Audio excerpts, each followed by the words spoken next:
Hi and welcome back to the channel, and the first of a series of videos I'm going to shoot all about essentials for your Tesla Model 3 or Model Y. Not nice to haves, essentials. Things that Tesla should have put in the car themselves. They're that important.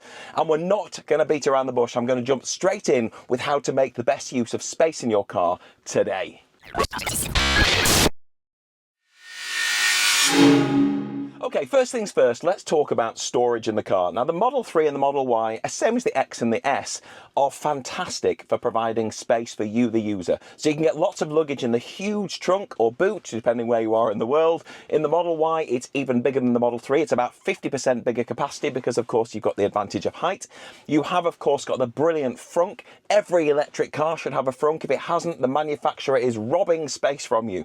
But I love the Frunk. I use it a lot. In the Model Y, again, it's bigger than the Model 3 because inevitably it's deeper because it's a taller car, but the height is still very much the same at the top. But then, of course, inside the car, you've got loads of space in the back. In my Model Y, we've got 3 full-size seats on the back, which is fantastic for taking 3 adults on a longer journey. You've got storage space in each of the doors. In the front, you've got nice big storage space in the doors. If I show you on this camera here, here's my passenger bin down there, and there's my driver's bin. It's full of all sorts of crap because I've got nowhere else to put it, and that's what today's video is about. You've got your glove box. It's not particularly big, but if I push the button here and open it, you can see I've got a fair bit of stuff kind of stuffed in there because I just need to put it somewhere. And then you have these. Now, I think these are the most useful spaces in the car that are most underutilized. So, for example, you have this front section here. Now, it doesn't matter if you have one of the newer or one of the older Model 3s or Ys, you will have that. Whether it opens this way, whether it slides, you're still going to have this space. And it's very deep. And as you can see, mine is just full of crap because there's no space to be able to organize it. It's a big space, but there's no order to it. And that's something we're going to address today. Because if you look here, there's little ridges already as part of this design on both sides, which means Tesla know damn well that something should be there, but they don't provide it with you. They'll sell it you, as will T-Launch, which is who I'm going to talk about today, because they provided all the products that we're going to go through, and they have a brilliant choice of accessories for your Tesla. So that's our front. And then under your armrest, again, you've got this other gaping hole. Again, it's full of all sorts of stuff. I've got some perfume down there and a little cloth for wiping the windscreen, my wallet, some mints. It's nice to have fresh breath and all that. There's a button for our garage door. But again, look at it. It's a mess. So let's start by fixing the front problem. And that is fixed with this. So again, this is from T-Launch. The whole thing is made of solid plastic on the outside, but kind of an Alcantara finish on the inside. Nice and soft. You've got a nice deep space there for credit cards. Really practical. Put your coins in there, put your keys in there, and then whatever you need in there. And best of all, if I go back down here, it just fits perfectly. So you just pop it in, drop it, and that's it. It's immediately on the slide. So you've got access, and it's perfectly matching from a colour point of view, so it looks like it was always meant to be there. And when it's pulled forward here, that's it. It just looks like you've got that space, which means if you want to hide things, maybe things that you don't want if somebody manages to get in your car for it to easily be found, you can just pop them underneath and nobody would be any wiser. Or maybe just large items you don't access very often. But that immediately gives you order in that pocket. But then let's move on to pocket number 2. So as I said, this one is deep and a little bit of a mess. So there's all sorts of stuff in here. Let me get some of this stuff out. Let me get the watch out, some paracetamol, my wallet. There's the button for our garage. Now in there, I'll leave the perfumes because I don't use them very often, but I do want them there. So here we have a second solution, which is this. So again, plastic on the outside, nice and kind of Alcantara on the inside, a specific coin spot just here, and then again more space for cards. So you don't need both. You can actually, it's advantageous to have both because you make best use of the space. But you've got a huge storage space here. But you'll notice there's a cutout, and there's a good reason for that. If I bring you back down to the pocket here, you'll see that there is a kind of old cigarette lighter style charger here, which is a 12 volt that I have a USB-A adapter in with a little sensor that tracks my mileage, which is what I use for work. So that needs to be plugged in. So I can't have something go in there that blocks that, which is where that cutout comes in. So if I just pop this down here, you just put it in that side first and it just sits. And if you see the grooves at the side, look, if I pull that back out, you can see it's made for something to be here, but Tesla don't provide it. So by putting that in, you've got the gaps, you've got perfect access still to here, you've got the light that's just about visible underneath, and then it gives you all this practical space. And if you need to get underneath, you can just lift it out of the way. Now, that's the inside of the car. Now, outside, I mentioned before that the frunk and the trunk are really, really great in Teslas. The one thing that lets them down is lighting. Let me show you the frunk. So this is the frunk at night. Now, as you can see, there is a single LED lighting up the entire space, and it's a brilliant space, it's really useful. But because there's only a single LED, if you put something in the way of it, it casts a shadow that makes the entire area dark, which is a bit useless. So what we're going to do today is we're going to fit a light that goes round the rim, so it gives you full light because it's got lots of LEDs shining, so it doesn't matter if there's something in there, it will not cast a shadow because there's enough lights to make sure you've got full visibility of the space. So here we are at the Frunk. So we're going to install this kit. Now again, this was sent to me by T-Launch, formerly known as Test Launch. Have a look at their website from that link in the top corner. They've got loads of brilliant accessories. But this one is a really easy install. So you've got two components. You have, get rid of that, you've got the actual LED strip, and we're going to tuck that right the way around this here, so we've got access pointing down. And then you've got this, which is the power. So this basically just daisy chains off an existing power source going to the light that's already in your Frunk. And then that plugs straight into the LED strip. The only other thing you've got here is a little earth, which fantastically they've attached a magnet to, so you don't even have to screw anything, you've just got to make sure you stick it to a nice grounded metal piece, and I'll show you exactly where to stick it.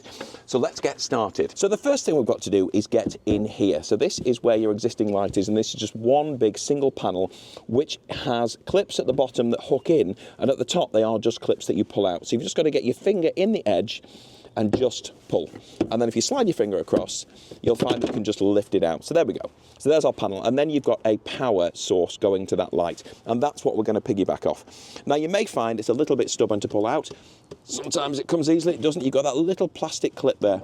So if you just have some small pliers nearby, you can just gently grab hold of that and just give it a gentle pull. If I just hold the camera there so you can see I'm not putting a great deal of pressure on it, I'm just gently pulling it out. So you've got this separate power feed there that you've pulled out of there, and then you just take your daisy chain and you just make sure they line up, and you can see basically you've got that little clip there, and then you've got that little hole on there, so you just make sure you're pushing clip into hole, and then that clips in, and then the other end just goes straight back where the original port was connected. Again, look for your little pin just to give you an idea. There's the pin, so I know that it goes in that way. So our power is back to this button. It won't come on at the minute because the Frunk's been on for a little while. And then you just need to get your earth going to the right place. So the earth, as I said, just needs to make sure it's touching something metal. So you've got this whole mechanism here, which is part of the unlocking the Frunk. So if you just connect that there, just with a magnet, then you're essentially done. Now admittedly I'm pulling this a bit of a distance because the unit's still down, but if I bring that up here you can see it's not stretching it at all. So now let's grab our LED strip. So if we just take the Velcro off, so you've got the panel, you can see when you look at it that it's got solid white on every side bar one, so that's obviously the side that points into the car. So we'll just loosen that out, and it just tucks just inside this rubber rim here. So if you can see on this camera maybe a little better, but if you lift that, you just got to start here because obviously you need your power feed over here, and just stick it under. So we've still got our power feed coming down. I'll move it over a little bit just so it's in between these two clips, so therefore it's not putting any particular pressure on it. So I can plug that in there, knowing that I can tuck that cable in and it's out of the way. So then we just have to tuck this all the way around the plastic strip. So the clear bit is pointing down the whole way round. So I'll get that done and I'll show you once I've finished. And that's the whole lot installed. And as you can see, it comes to the very end of where it starts. So there really is absolutely no gap in the light, which is fantastic. It's so smooth all the way around. And you've got nice, easy install. The light's pointing down. So then let's just pop this back in. Let's check our earth magnet's still in place. And then this literally just hooks at the front, and then hook, hook, hook, and that's it. So all you can see is that bit, which isn't really visible, but crucially, it gives us all the light. So let's see how it looks once the sun goes down. You could already see the glow. See how much better is that? You still got the single light, that's still there, but thanks to this LED strip, you can see absolutely everything in the Frunk from every angle. It's just brilliant, and it doesn't matter what's in there. It doesn't block or in any way impede the light. That is so much better.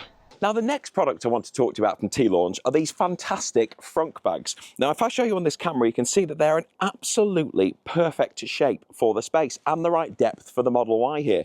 And inside each of them you have, let me start out with this one, You have a fully insulated lid and bottom and side, so it will keep things hot or cool. It will zip close. You've got 2 matching bags.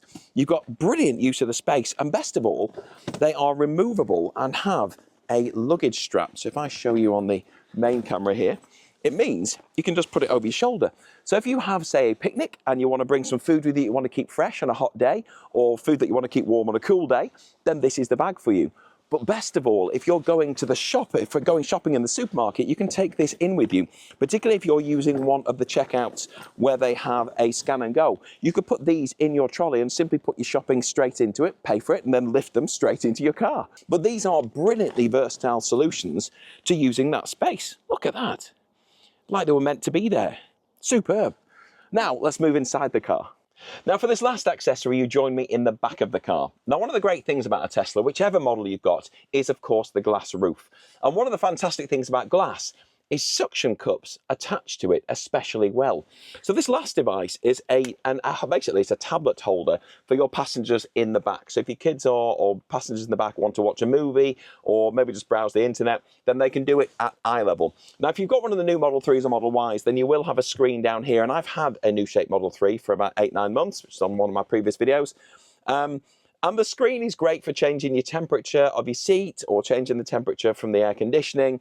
It's not brilliant for watching because you've got to look down the whole time because it is very low. So something at eye level is much better suited to your passengers. Now, you've got a series of arms, and to move them around, you just push the metal in at the side and then allows them to rotate. So you can get them to the exact position. To actually attach the suction cup, you just stick it on and then you twist it to tighten. So if I move to this camera over here, you can see if I go smack bang in the middle here, so we'll push it on nice and solidly, and then we just twist to lock until it clicks. So now we've got a good grip, and that is good and solid. And then your tablet, and I have an iPad to hand, just simply slots in. You push up at the bottom, down at the push up at the top, sorry, and down at the bottom, and there's your iPad. But that is directly in my eye line and infinitely more comfortable to watch. And that's all the accessories I've got time for in today's video. But hopefully you found it useful and you can recognize that those additional lights, the better use of the storage space in the front, definitely the better use of the storage space in the center armrest, and this, just as a nice additional extra, are really good ways to enhance your Tesla. So it's a bit more user-friendly. I do hope you'll join me on my next video when I'll be installing what I consider to be one of the most important technological additions to your car. In fact, it's one of those things I think every Tesla owner should buy. It's that good. So stay tuned and I'll see you then. Take care. Bye-bye.